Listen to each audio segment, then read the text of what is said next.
When I talk about innovation with my students or clients, we often start by naming and then dismantling the wrong beliefs people have about innovation. I'm not creative enough to be innovative. Does that sound familiar? It is a frequent belief that I hear. And this is one that's a bit complicated to unravel because innovation does require some creativity. But we also need to recognize that innovation is a process and that creativity skills can be learned. I really enjoy seeing exceptionally creative people innovate, and I like learning from them as well in their process. And I think you all, everyone listening, can learn from that as well, which is why we have the exceptionally creative team of Leah and Philip Abraham.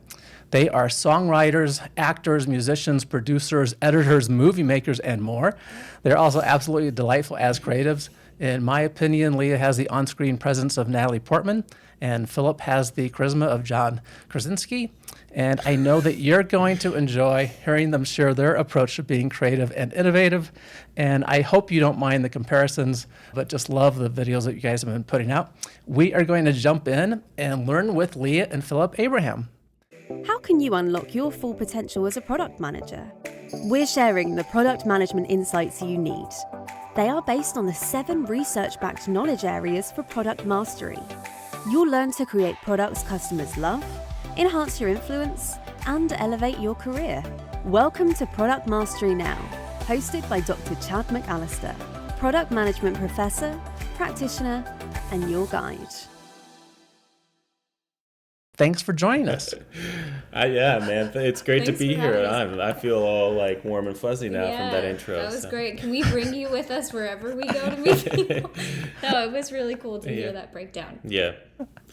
Well, I love what you guys do. Thankfully, for whatever reason, YouTube served up one of your videos in my feed, and you make these wonderfully creative cinematic shorts. They're not vlogs at all, right? These are well scripted, acted, produced, delightful little engaging shorts that you make. You've also made a movie, actually a musical together. Give us a sense of what you both like to do. You're both so creative. What is it that you enjoy doing? You mean outside of work, or do you mean like in the creative space? Like what do we like kind to of do? in the creative space. Let's start there. Yeah, that makes sense. Yeah, I have described myself oftentimes as a Swiss Army knife because I like to do so many things.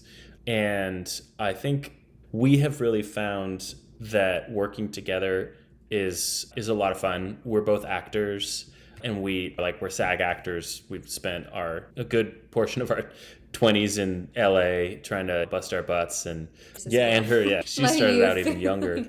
Yeah, but I'll let you describe yourself. But I personally kind of cut my teeth on the production side of film, and love acting and writing. But I did a lot of just anything on set. I had a friend who was sort of a line producer, and she could throw me in as a grip, as a camera assistant, as a script supervisor. And so I kind of sharpened a lot of the film production skills over the years. And now we get to do that ourselves with these shorts. But really, the answer, just as a big blanket, is we love to do really anything kind of creative. Yeah, I was gonna say we're leaving in 2 days to go to New York to shoot a wedding. So we're also photographers, and so we love like creative collaboration in general. I think because we met in LA, it's a lot of people's love language there, but his background was writing, mine was acting, which was very empowering to kind of come together because I view everything in terms of like character arc, and he's very technical. And so when we started working together, it just became like really fun. And now it's like expanded into all these different categories like music. And when I say it's hard to just like narrow down what we love to do together because I think we just like to create things. We even paint together. Like we should show him the painting you did for our wedding. We paint together. We just, I don't know. It's probably like our love language. It's kind of a traumatizing question because when you're in LA, you've got to find the niche and the one thing that you can put on your business card that, of course, doesn't exist anymore. Yeah, How you stand out. Yes, exactly. And we were always kind of just love doing different creative things. And in fact, that's probably get into it more later, but that's one of the reasons that we've really have dove into social media. Yeah, doing social media and doing these shorts. Because you're not limited. And I hated feeling like I have to say I'm an actor or a writer or a musician, like you're one thing. And everybody in LA, it's like you have to wear different hats, but you really do need like a specialty. And we were just never good at like limiting those things. Yeah. We're like, I like to do everything. Right. So, yeah. And if you're good at everything, that works out pretty well. I can see how. I don't know if I would say that with us. Working on it. Yeah. I don't know Always if I would say we're good innovating. at everything. Well, people definitely have to check out your shorts on social media, right? Obviously, you're very capable, both of you, but the shorts are entertaining. And from what I've been able to see there and what you just said too, has given me a sense that you're probably more creative together than separately. And this notion of throughout my life, I've noticed just the people I interact with certainly impact how I look at creativity, how I feel about creativity, right? How I generate ideas. Is that true for both of you? It sounds like it. How do you see that working out? Do you think you're more creative together, or what do you think? I think my answer to that would be we're more compatible. We're more complementary. Our creativity style is like compatible, actually. Like I am a musician, like I would hear songs in my head and want to write them, but he was self-taught on the piano. So when we come together, I think maybe it brings out more creativity. But I would say like his writing style is so different than mine. And I would say he's just as creative with or without me. I just think I don't know, I think I would say our creativity is complementary. Yeah. But maybe it does bring out more creativity out of each other. I don't know. I think so. Maybe if you can define a creative as like you can have a left brain and a right brain type of creativity, then I would say absolutely. I think maybe the first thing you think of as creative, I would say she's pure creative, meaning that she's highly expressive, and I often say that she can ride the roller coaster of any movie script if I write a scene and she reads it, she's gonna feel that script, and maybe it feels uncomfortable, she doesn't like that one character, she will write it. She's like she's experiencing the story. She has this ability to sort of be fully immersed into the creative process. And for me, I'm much more technical and kind of will think a little bit mathematically about storytelling, for example, which maybe is creative, but I would for sure agree that I feel like I'm more creative and we're more creative like together. Now I feel bad about my answer. Yeah, like, she's we're pure. creative. She's got unending creativity. Me, I feel like I need it for sure. So yeah. No, I said I need you too. Like, yeah, maybe we are more creative together. I just think our differences, even like on a personal note outside of what we do for work, but I think our differences are compatible. For sure. So maybe we do bring out more creativity in each other. Yeah. But I think when I met you and everything you were doing, like, I think your creativity stands for itself without me. No, so thanks. That's what I mean to say. Yeah, we sharpen each other. There might be some synergies here, right? That the 1 + 1 equals more than 2, right? So yes. Yeah. definitely complementary. Because I think the people you hang out with do have an impact on your creativity, right? Your environment certainly impacts that. I know when I teach in an executive MBA program where everyone has 10 or 20 years of some kind of leadership type experience, and some of them are in government associations, government groups, and they just feel kind of trapped at times as we talk about it, right? I'm teaching innovation, they're learning innovation, they're wanting to do something new. And it's like that environment is constraining for them and they're working on it, right? Trying to make that better. Let's talk about process some here. So I certainly define innovation as a process. It starts with some insight, some nugget of an idea about usually related to creating something of value for people, right? Solving a problem for people and really taking us through kind of that beginning to developing that into a concept and making it real and then making it available to customers, to people that might want it. Fundamentally, I want to get into, with both of you, the process that you use to create. And I don't even know if you see it as a process per se or not. So wherever you want to take that, and it'd be interesting maybe to connect this to something you've made that we could go see, like on YouTube or something, about how that thing came about. Yeah. Our film was out. That would be great. Yeah. Well, so the concept of innovation and the way that you've described it feels kind of new to us, or to me, because we came from a very creative background. Screenwriting for me is what I really sunk my teeth into for years. And the concept of innovating for an audience or for something that can provide value to a market just never, it never really, it certainly was not how I would describe the process, because your scripts very rarely actually end up getting produced, even if they're sold. Even if you could be a full-time screenwriter and not get that iterative process of putting something out there and seeing if people consume it or if they don't, and then innovating off of that. And so this process of just fairly new, I'd say within the last 6 or 7 months of diving into social media content, has just started to create that language for us of innovating based off of what we learned from the audience and what they want versus what we know we care about and want to do. So yeah, I would say our process is, we're still defining it, but we've been working, we've been together we're in our 8th year being together, and our process is it's existed since way before we started doing social media.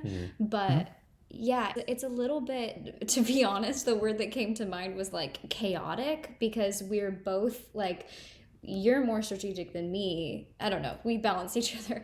But I would say there's like a sense of intuition for me where like I'll get a feeling about something, and I used to really question that feeling, but my intuition has kind of paid off when we actually decide to sit down and write it and go over something and then post it and see how it does. Yeah. So I would say our process is, we also like really riff off of each other. Like you said, our scripts were written, and sometimes they are, but to be honest, like a lot of times we improv, and I don't know how to say it. Like a lot of our film, actually, we would have kind of like a sketch, if you will, or like an outline of a painting, and then we kind of give ourselves grace to like go in and fill in the color that feels natural or something you would intuitively say. I don't know if that is like making sense or I'm articulating it well. Well, and there's, just to give an example, we have a few that are out, like Passenger Prince Day is a more recent one that actually I think is a little bit farther along in the process of innovation. And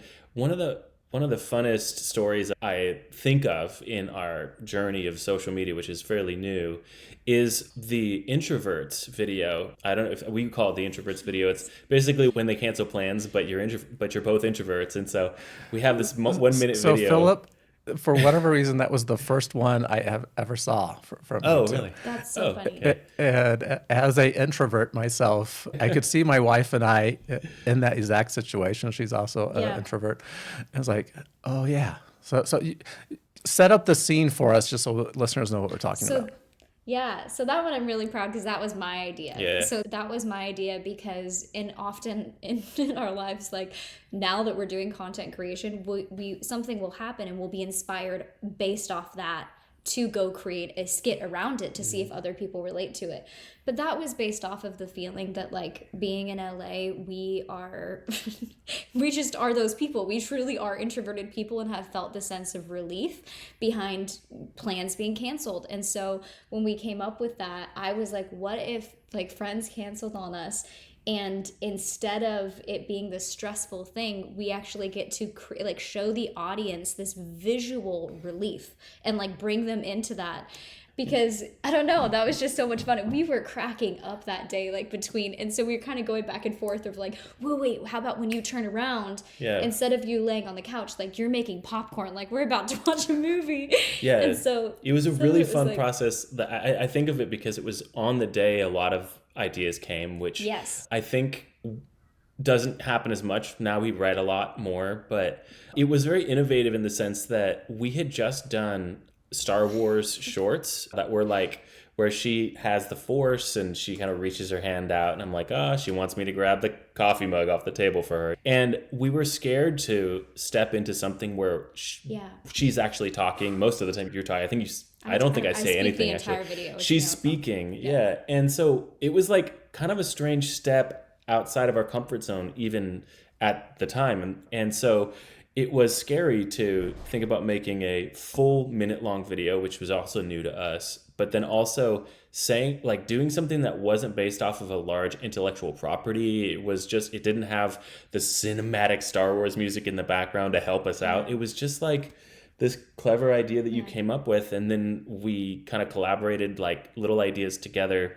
And just because we were scared to really lose our Star Wars audience, you can hear us click on Star Wars the movie at the end and be like kind of relax with a glass of wine and watch Star Wars. And that's it. 1 minute and it's done. Yeah. So I would say this is one thing I'll say about that video too, which we often apply, is there are no bad ideas. I think that's really crucial, is like we don't shame each other for throwing things out there, because like sometimes he'll say something and I'm like, what?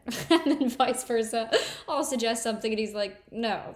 But I would say 90% of the time we give each other permission to just like throw something out, and we'll try it. And we'll often shoot like different variations actually of something, and then we'll see which one we like better. And that's the version we put out. Yeah, usually that bad idea, that first thought that is like totally unformed and obviously won't work, but you say it anyway, that's usually the first version of an idea that is ping-ponged back and forth, and then, oh, it's this. Yeah. And I can't tell you how, by the way, just exciting it is for us to do something and from development to production to editing and then posting it, and getting that sense of whether or not something works, and really limiting like the time that we do it, because like we said, we've had a feature film, like we haven't even fully finished it or released it yet. And so it's like just to have these shorts that kind of come out and are just like a little nugget of our creative process and what we love. It's very fulfilling. Okay, so much we could unravel there. The throwing the ideas out and making them better together, Pixar calls that their plussing process. I don't know if you've heard of their thing or not, right? So from the improv thing, which sounds like you both have some background probably with as well, the yes and sort of approach, like there's no bad ideas. We're going to try to take the idea and make it better, and they just call it plussing. We're plussing it all the time. And I forget in the book, what was it called? Ink? Creativity Inc. Remember, that might not be right, listener. Sorry. Yeah. When they were talking about one of the characters, might have been Andy, that they plussed that character like 1,000 times, just adding little elements together, trying to make it better. And so you two are starting just helping each other bat around ideas and making them better. And a good approach is to not shut down the ideas along the way, because then we tend to feel less creative, and we don't want to share what we're thinking about. Yeah, for sure. Yeah, Hugh was really helpful with that for me, because my background wasn't in writing, and he gave me like just a lot of freedom to feel like I could become a writer and throw things out there, where I was like nervous to do that when we very first got together. But I think it was because of that mentality of there's no shame around it. That's, what do you think? And I think it brings out creativity in other people, because you feel like you're allowed to try something, which I think is a lot of creativity, honestly. It's just being allowed to try something, see if it works. Yeah, definitely. Yeah, it's a really fun process that I think, on top of Creativity Inc., there was and that's actually in the mail heading to me. I don't know why it's taking so long, but it's literally in the mail somewhere. But there was another book that was called A More Beautiful Question, I think is the name of it. It basically encourages you to ask why, what if, and how. Just from the title, A More Beautiful Question, there is a lot said about powerful questions, right? And the ability to just ask questions to help kind of guide us, to free us up. And I like that framework of whether it's in the book or not, the why, what if, how. As product people, we know the power of asking why a lot, right? Just keep asking why and trying to understand more deeply what's going on. Yes, in this book, A More Beautiful Question, it talks about how, I think maybe this is a very kind of popular study that was done, but like they gave adults, college students, the task of doing one project over the course of a semester. And then they gave like fifth graders the task of doing a project every single week for the entirety of the length of a semester. And it was like just a simple architectural design from like popsicle sticks or something. It was very crude and basic, but with that iterative process that the younger students, elementary school students, had of just doing something and then, okay, that's done. And then doing it again, and let's try something new, and then doing it again, actually came up with better and more creative projects than the others who had one to do over the course of a whole semester. And so this process of doing shorts with us has been, I think, not only good for making shorts, but has been really good for just that creative process of making the feature-length scripts that we like to do. And it really bleeds over into everything. Yeah. I can see that, and I'm curious to contrast that.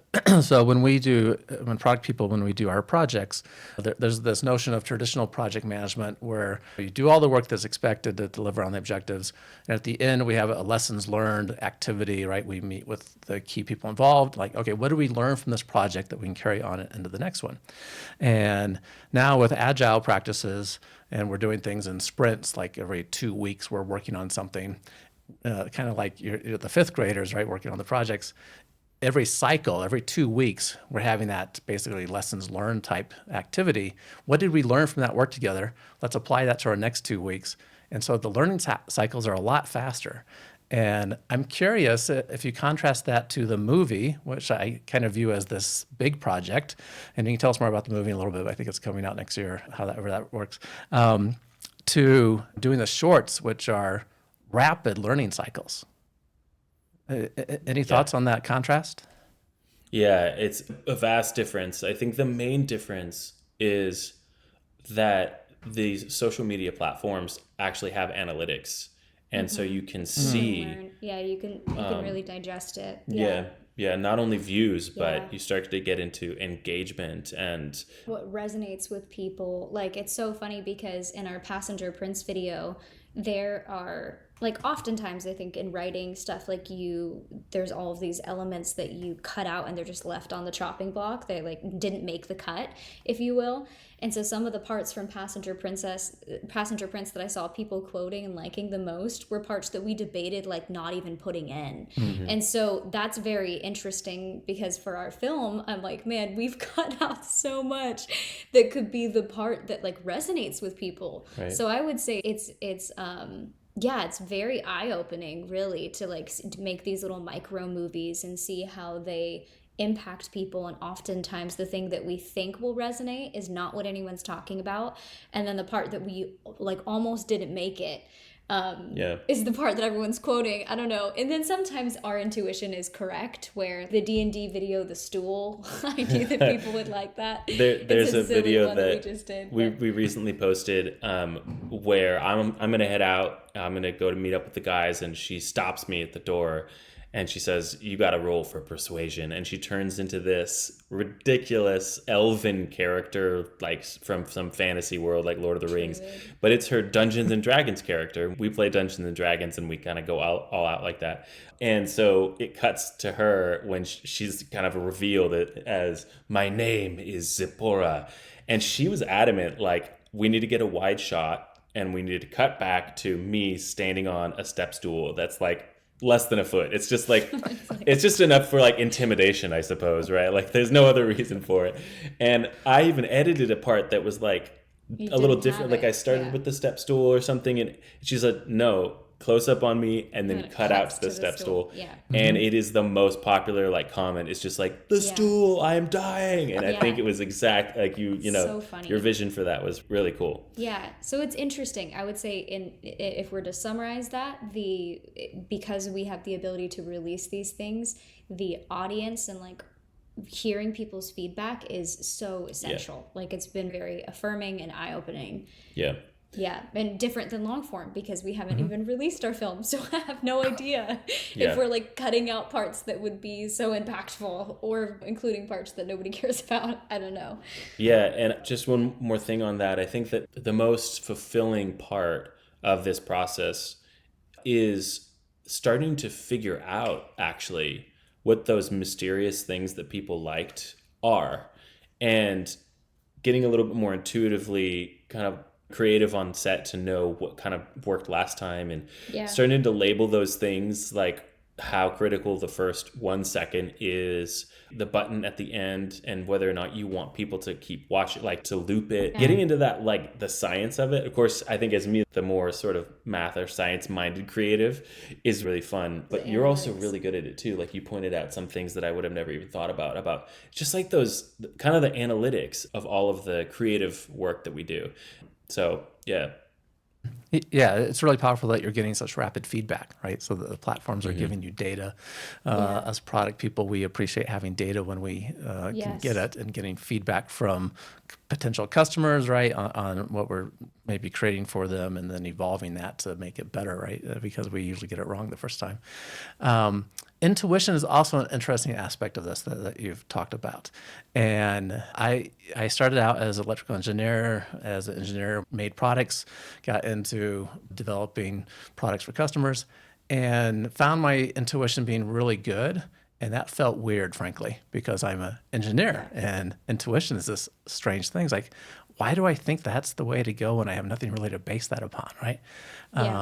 And I've grown more accustomed to it, and listeners, don't throw me off the boat. I know data-driven techniques to use too. I just think we need a balance here, because I think of intuition as my experience somehow taking shape that my brain hasn't recognized yet.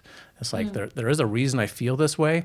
My brain just hasn't put it together to make sense logically to me yet, but I feel this way, right? I don't know how you think about that. Oh, I love that. I love the way that you described that. It's like your body knowing something before your mind can really try to articulate it. So speaking like on intuition, it's just funny because I had this feeling, so no data or science to really attribute meaning to why, but I had this feeling for years that we should be doing social media, whatever that means. Like we were in LA and I was like, I would almost have this like visceral intuition that I'm like, we should be doing that every time I would see a video. But he was working and I was working, and we had different jobs and we weren't working together. Anyway, and so it's interesting because it was like, I think it was our second or third video that we had put out that went viral, that got like 4 million views. And then our sixth video got like 23 million views or something like that. And it was like, for years we didn't do social media, but my intuition was like, we should be doing that like this makes sense for our hodgepodge of creativity, because we're kind of like failing at some of the things, quite honestly, we were trying to do in LA. And then as soon as we started using that as an outlet, it just worked. So it was, it's very weird. I think intuition is it's hard to describe. I love the way that you described it, but it's like this gut feeling, and it's hard to trust because sometimes your intuition is not correct. And I've experienced that too, where I'm like, I've had a feeling about something and I've been wrong. So it's hard to like be able to trust your intuition, at least for me. I'm still growing in that even now. I think social media has been really helpful, quite honestly. And I'm like, okay. Because it's like been so fruitful and so fulfilling, like to try something out and to see your, not only the little ideas that we've come up with, but that big idea of saying like, Philip, I think that we should do this. And then kind of iterating that idea, even iterating the notion of doing social media, and talking back and forth about that. And I don't want to just do, like you kind of mentioned, it's not, I think before we were talking, it's not like a vlog necessarily, and I didn't want to start with vlogs, and so we had to debate about that, and it ended up becoming it was a lot of debate, honestly, between us if we were even going to do social media, because he's 7 years older than me, and so I think he's a little bit more disconnected from, he was just like not on social media, quite honestly. So he's like, what is TikTok, like what is Instagram, what are these? He was not about that, even being an artist in the industry.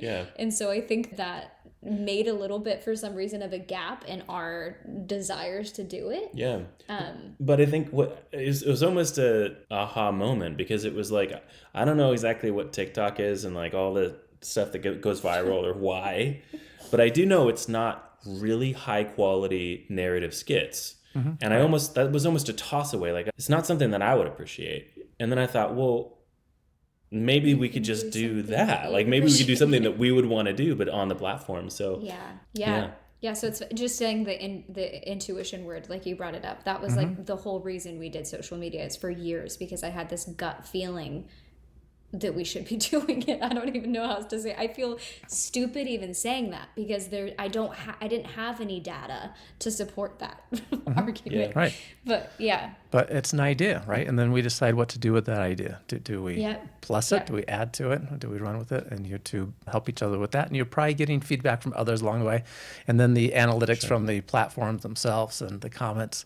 That's Yeah. data that product people love to have to know if we're headed the right direction or not. Yeah, And definitely. we need something like that. Usually we're getting, not usually, but we might be getting it because we are doing interviews with prospective customers, right? And getting their feedback on what we're thinking about. We're trying to understand the problem more deeply in the process.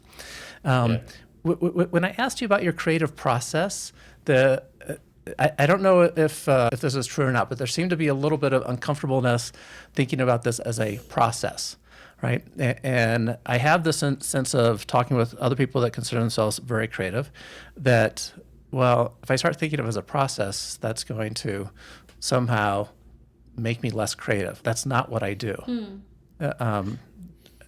I don't know how that hits you.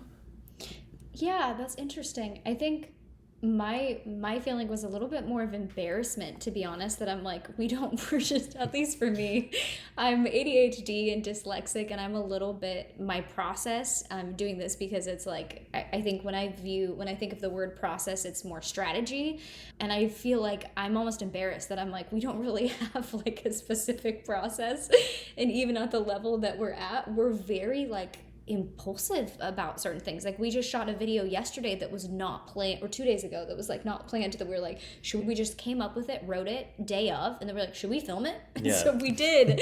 And so I think it's not uncomfortable, but speaking for myself at least, it's more of like, oh my gosh, like embarrassed because we're not like, I don't know. Does that make sense at all? That it's not like we're not very scheduled at this season of doing social media. Yeah, but it's definitely something that we're learning and figuring out. We are I think we feel so new that we are just putting the things that we love, and if we have another idea or something that doesn't quite fit within it, it might sit there for a little while. And I know that we'll probably be stepping into content that is more related to who we are as people.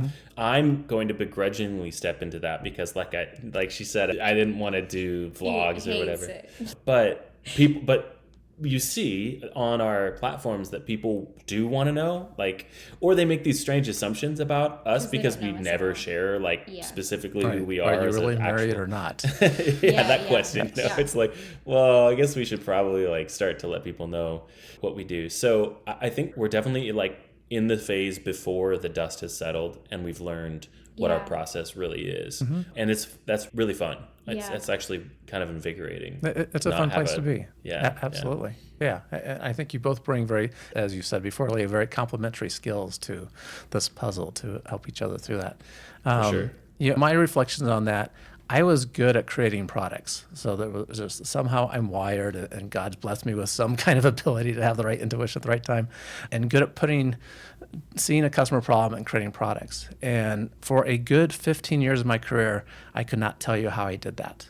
It wasn't a way for me to talk about it, right? And frankly, it was actually a few things came together which drove me back to do the PhD, and I teach university classes but that was helpful in me understanding my process and what is a process, and then helping others understand that as well to demystify it for me, right?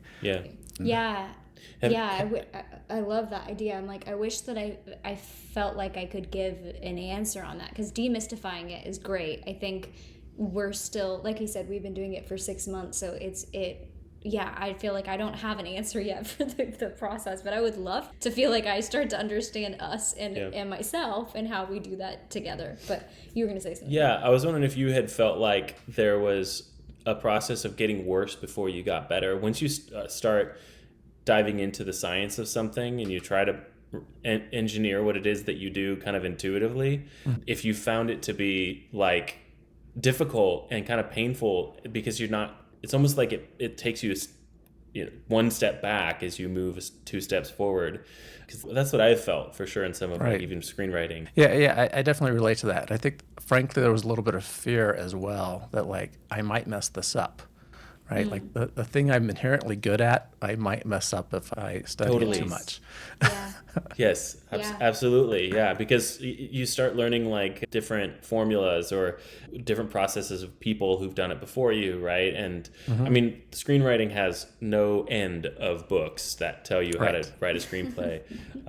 And some of them can be really terrible for you, you know. Some of Yeah. them can be terrible for where you're at. If you're just beginning writing, for example, to start to get into the all of the details of what you need to do in order to achieve what the audience, it's all very overwhelming.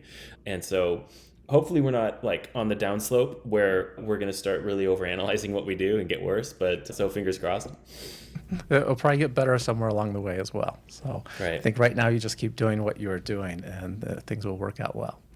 So, delightful conversation. We do like innovation quotes, and I always ask listeners for one. And listeners, I always ask guests for one, and listeners always tell me that they enjoy them as well. Before we get to what you have to share with us, we have been talking about process, and we do talk about product mastery here and wanting to move towards product mastery as product professionals. And process is one of the 7 knowledge areas. These are the 7 research backed knowledge areas that really help us understand what it means to have product mastery. And you can learn about all 7 of them in the system I created, which is called Rapid Product Mastery. That's the Rapid Product Mastery Experience. And this is how people fundamentally build their careers. This is how you get ready for your next step of your career. This is how you can do a better job creating products yourself. This is how you can do a better job leading your team and helping your organization. And if you happen to be a product VP, this is how your product people can work better together. If you want to find out how it can help you, simply go to productmasterynow.com/RPM. And onto an innovation quote. I think you both have one for me. I wasn't sure if you would have one together or separately, but what do you have? And tell us a little bit what that means to you. You want to go first? I'll go first. Yeah. Okay. I think the technical quote is different than how I remembered it because we were kind of going back and forth. But I think the quote that I kind of, this season of life that I'm living by is, if opportunity doesn't knock, build a door. But the first time I read it, it was, if the door doesn't open, burst it down.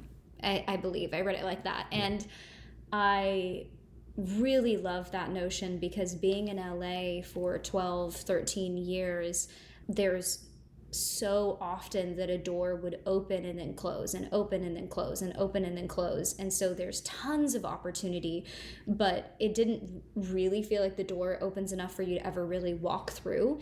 And with social media, it for us right now, it really felt like we were building our own. Like for the first time, I have a sense of, like for the first time in my career, I have a sense of autonomy, which is crazy because I've always been at the whim of casting directors and even my agent if they submit me for something.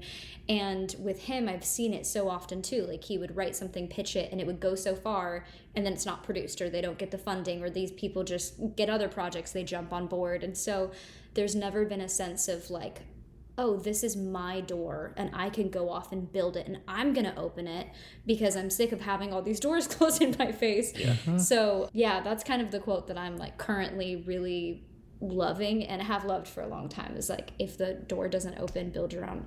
It's a great quote. Like it. And Philip, how about you? That's, I feel like we're in a similar season, obviously, because of what we're experiencing with the social media that we've only started doing for this year. But my quote is something that I think stuck to for a long time, even in screenwriting, which is, I believe, a Winston Churchill quote. And it's, success is stumbling from failure to failure without any loss of enthusiasm. And that really resonates with me because I think I do tend to bounce back fairly quickly from failure and to jump in again and try something. And so I think that idea that there's really no other way to except through failure, that's really stuck with me, because it just makes it provides a little meaning to your life, and if you're going around failing, then it allows you to believe that you're just putting another stone in the path toward success. And it at least encourages me to go from stagnation and not doing anything to doing something that maybe I'm not very good at, which I think actually was the big motivator for finally jumping in and doing social media. If I'm being honest, I think that doing something that's outside of my comfort zone, that I haven't honed in and sharpened for years, it's always scary. And so I had to kind of be willing to fail and not do very well with whatever we were going to try. And I think very thankfully, it didn't take that long for us to have some success to go, okay, let's keep going. Let's try again. Yeah. Right. They're brilliant videos, which is why you've had some success there, which is great in a short amount of time. I love both quotes. They relate well to us product professionals, this notion of fail fast, break things, move quickly. What was it? The quote from Edison about, I've learned 10,000 ways not to make a light bulb. I haven't failed 10,000 ways, right? So this notion that we are always learning, figuring things out as we go because we're doing something new. So we should expect to have to figure things out because we're doing something new. Yeah, absolutely. So, tell us how, you mentioned this movie kind of in passing, which I think is also a musical, so I don't know how you characterize it, but how can people find out about you on social media, what maybe the information about this movie coming up, anything else you want to share with us? Yeah, basically, we are on all social media platforms as Leah and Philip. And so if you have Instagram or YouTube or TikTok, might not be for your audience, I don't know, unless they're all in their teenage, early 20 years. But yeah, it's you can find us there. And I think we should have like an email or some way of contacting us if you wanted to reach out to us for any reason, for questions or collaborations or something like that, then you'll be able to find us at Leah and Philip, Leah and Phillip. So maybe they'll see it wherever they're watching or listening. Yeah. Fantastic. Our film, please go ahead, Leah. I was going to say our film we're trying right now to figure out how we're going to release that, but what we're thinking is that it will be on YouTube. Because then we can make it accessible to everybody, and that's kind of where we're trying to put like our long form content. And it's free, so that's great. And so that's kind of the goal right now, is to put it on YouTube, but we're still figuring that out. Yeah. And what's the expected date for possibly being available? Such a great question. We're thinking in terms of like sort of slow dripping it, kind of like having the first part of it, because that was actually the initial idea behind it, was each song was supposed to kind of have a music video and then scenes supporting the song. And so there's some really clear sort of episodes, if you will, for the film, and we'll sort of release them slowly. And we don't have a release date for the first one yet, but after that, it will probably be sequentially every month or every 2 weeks or something like that. So just stay tuned. And the trailer is on our YouTube channel, so you can watch the trailer for it right now. I feel like we should give like a warning though to our audience, because we're making these kind of comedic like couples comedy videos, but our film is definitely like a drama. It's a very heavy drama, and it has themes of like abuse and domestic violence and all sorts of things that we're like people may not expect from us. Yeah, so it's kind of interesting because the videos that we've been making are like these dorky like couples content stuff, but our film is going to be a little more serious, if you will. So I think we'll have to give like a warning on that for anybody who's following us. Another side to your creativity. Absolutely. That's great. I'm just curious, real briefly, not to turn this into another interview. Is there applying for recognition, awards at independent film festivals? Is this a thing that will be going on as well?